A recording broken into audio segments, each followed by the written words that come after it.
Welcome back everyone. Welcome to civil services study. UP PCS के practice set number 248 पर आ जाइए और focus करेंगे इसमें हम जनरल साइंस के प्रश्नों पर। 20 से 23 तक प्रश्न पूछे जाते हैं जनरल साइंस के। 15, 16, 17 तक जो है 28 प्रश्न भी पूछे गए हैं। ठीक है, क्योंकि प्रश्नों की संख्या इतनी है, 150 प्रश्न आते हैं यूपी पीसीएस के जीएस पेपर 1 में। तो चलिए स्टार्ट करते हैं। 2 से 3 सेकंड का टाइम मिलेगा अपना भी सोचना कि आंसर क्या होगा। तो क्वेश्चन नंबर 1 पर आ जाइए। इस टेस्ट सीरीज़ की प्लेलिस्ट का लिंक आपको डिस्क्रिप्शन बॉक्स में मिल जाएगा। माणिक्य और नीलम रासायनिक रूप से कैसे जाने जाते हैं? बोरोन नाइट्राइड हैं, लेड टेट्राक्साइड हैं, एल्युमिनियम ऑक्साइड हैं या सिलिकॉन डाइऑक्साइड हैं? क्या हैं माणिक्य और नीलम? ये हैं aluminium oxide, option number B. तो देखिए, माणिक्य और नीलम कोरंडम के जवाहरात रूप हैं। जो कोरंडम है वो प्राकृतिक रूप से एल्युमिनियम ऑक्साइड के क्रिस्टलीय रूप में पाया जाता है। क्वेश्चन नंबर 2 पर आ जाइए। निम्नलिखित में से कौन सा एक बहुत कठोर और बहुत तन्य है? कौन है इनमें से बहुत कठोर और बहुत तन्य? देखिए, जो कार्बोरंडम है वो ना तो कठोर है और ना ही तन्य है। जो कास्ट आयरन है वो अत्यधिक कठोर है लेकिन तन्य नहीं है, तो इन दोनों को एलिमिनेट कर दो। जो टंगस्टन है वो तन्य तो होता है लेकिन कठोर नहीं होता, तो ये भी हट जाएगा। जो नाइक्रोम है वो अत्यधिक कठोर भी है और अत्यधिक तन्य भी है, तो डी हो जाएगा इसका आंसर।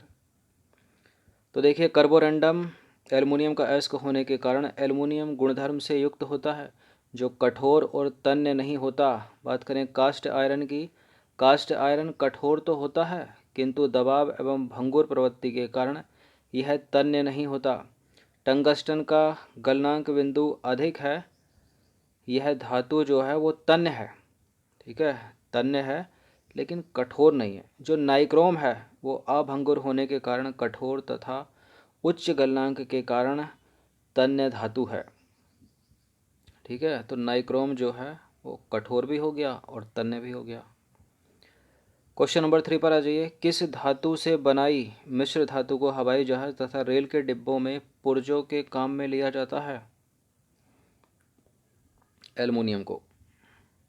तो एल्युमिनियम धातु जो है तांबे और लोहे की तुलना में हल्की होती है, इसलिए इसका प्रयोग विशेषतः हवाई जहाज तथा रेल के डिब्बों के पुर्जे बनाने में किया जाता है। ठीक है, एल्युमिनियम में जंग भी नहीं लगता। जो कांसा होता है ना, कांसा, कांसा मतलब ब्रॉन्ज। ब्रॉन्ज किसकी मिश्र धातु है? अधिकतर कन्फ्यूज़न रहता है इन दोनों में। ठीक है, तो तांबे और जस्ते की लगाकर गलत मत कर देना, क्योंकि ये तांबे और टिन की मिश्र धातु है। तो देखिए, कांसा यानी ब्रॉन्ज में 88% तांबा होता है और 12% जो है टिन उपस्थित होता है। क्वेश्चन नंबर 5 पर आ जाइए। निम्नलिखित में से किसकी उपस्थिति के कारण पीतल का रंग हवा में फीका पड़ जाता है? पीतल का रंग हवा में फीका पड़ जाता है हाइड्रोजन सल्फाइड के कारण। इम्पोर्टेंट है ये। तो हवा में हाइड्रोजन सल्फाइड की उपस्थिति के कारण पीतल का रंग फीका पड़ जाता है। निम्नलिखित तत्वों में से कौन सर्वाधिक यौगिक निर्माण करता है? बताइए। हाइड्रोजन, कार्बन, नाइट्रोजन, ऑक्सीजन में सर्वाधिक यौगिक निर्माण कौन करता है? कार्बन। तो देखिए, कार्बन जो है सर्वाधिक यौगिक निर्माण करने की क्षमता रखता है उपर्युक्त में से। खारे पानी को शुद्ध पानी में बदलना है, कैसे बदलोगे? कौन सी प्रक्रिया अपनानी पड़ेगी? खारे पानी को शुद्ध पानी में परिवर्तित करने के लिए क्या करना पड़ेगा? प्रश्वेदन, उत्फुल्लन, विद्युत पृथक्करण या उत्क्रमण पराशरण? क्या करना पड़ेगा? उत्क्रमण पराशरण, ऑप्शन नंबर डी। तो खारे पानी को शुद्ध पानी में परिवर्तित करने की प्रक्रिया को उत्क्रमण पराशरण कहते हैं। फिटकरी गंदे पानी को किस प्रक्रिया द्वारा स्वच्छ करती है? किस प्रक्रिया द्वारा स्वच्छ करती है? स्कंदन के द्वारा, ऑप्शन नंबर सी। तो देखिए, रासायनिक स्कंदन की प्रक्रिया द्वारा गंदे जल को स्वच्छ जल में परिवर्तित किया जाता है। फिटकरी को गंदे जल में मिलाने पर जल शोधन क्रमशः स्कंदन, उड़न तथा अवसादन के द्वारा होता है। परिणामतः स्वच्छ जो है जल प्राप्त होता है हमको। क्वेश्चन नंबर 9 पर आ जाइए। फोटोग्राफी की प्लेट पर निम्नलिखित में से किसकी परत चढ़ाई जाती है? देखिए सिल्वर तो सब में कॉमन है। अब बताइए आयोडाइड है, क्लोराइड है, ब्रोमाइड है, ऑक्साइड है। देखिए ये तो कृत्रिम वर्षा कराता है, क्लोराइड है नहीं, ऑक्साइड है नहीं, तो सिल्वर ब्रोमाइड हो जाएगा इसका आंसर बी। तो फोटोग्राफी की प्लेट पर सिल्वर ब्रोमाइड की परत जो है वो चढ़ाई जाती है। क्वेश्चन नंबर 10 पर आ जाइए। फोटोग्राफी में स्थिर करने के रूप में प्रयुक्त होने वाला रासायनिक पदार्थ कौन सा है? कौन सा है वो रासायनिक पदार्थ? बोरेक्स है क्या? सोडियम थायोसल्फेट है क्या? सोडियम टेट्राथायोनेट है या फिर अमोनियम मोल्विडेट है? ये तो है नहीं डी।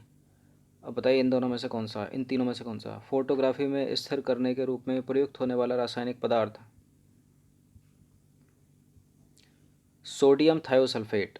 तो सोडियम थायोसल्फेट रसायन का प्रयोग जो है फोटोग्राफी में नेगेटिव एवं पॉजिटिव के स्थायीकरण में होता है।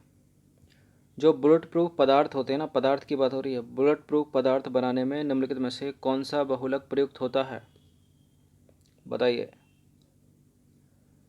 पॉलीएमाइड है या पॉलीकार्बोनेट है या पॉलीविनाइल क्लोराइड है या पॉलीएथिलीन है? बुलेट प्रूफ पदार्थ बनाना है, पॉलीकार्बोनेट तो है नहीं। अब बताइए इन तीनों में से कौन सा है? पॉलीएमाइड। तो बुलेट प्रूफ पदार्थ के निर्माण में पॉलीएमाइड का उपयोग जो है वो किया जाता है। प्लास्टिक है, कौन सी गैस निकलती है प्लास्टिक से? प्लास्टिक से कौन सी गैस उत्पन्न होती है? Polyethylene, option number D. तो देखिए प्लास्टिक से जो है पॉलीएथिलीन गैस उत्पन्न होती है जो प्रदूषणकारी है। प्राकृतिक रबर निम्नलिखित में से किस एक बहुलक है? किसका बहुलक है? किस एक का बहुलक है प्राकृतिक रबर में से? ये है आइसोप्रीन का, इम्पोर्टेंट है सी। तो प्राकृतिक रबड़ आइसोप्रीन का बहुलक है। आइसोप्रीन एक कार्बनिक पदार्थ है। नंबर 14 पर आ जाइए। निम्नलिखित में से किस एक का अधिकतम ईंधन मान होता है?